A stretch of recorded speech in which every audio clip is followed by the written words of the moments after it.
Well, the other thing is, so Brandon Staley, defensive-minded head coach for the Chargers, was the defensive coordinator of the Rams, a very good one.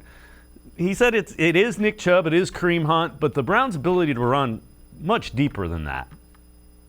There's a lot of gaps in the running game. He plays with a lot of tight ends. So Bill Callahan being the line coach, if you take a look at where Bill's been, wherever he's been, but the Jets, Cowboys, Washington here, they utilize big people in order to run the ball, which isn't normal in today's NFL, where everything's getting smaller, 3 receiver groupings. They go the opposite way.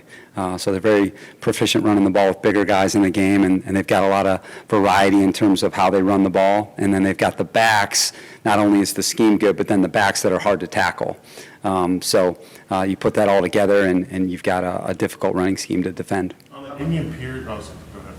Yeah, just one more follow-up. Just how much more varied is the scheme like now versus where like Kevin came from with Gary Kubiak and a lot of the outside zone? Is it more varied in terms of what they can do as far as maybe more gap scheme stuff and just pretty much being able to do whatever they want? Yeah, you're on top of it. Yeah, just with the Gary, they're more zone oriented, where now they have a little bit more variety in how they deploy their run schemes. So it just gives them more options, I think, and makes them more challenging to defend.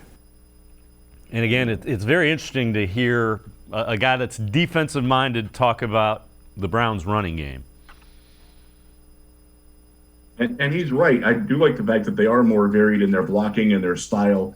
They can attack more ways than just hitting outside zone these days, and that makes them that much more difficult to defend. If you don't have a defensive line that can control that interior, the B gaps of that defense or that offense and that offensive attack, and right now they don't really have that, it could be a very long day for the Chargers defense, and it's a very good thing for the Cleveland Browns. Yeah, without question. The time of possession will be interesting. That would lead to the type of time of possession the Browns have had in the first 4 games.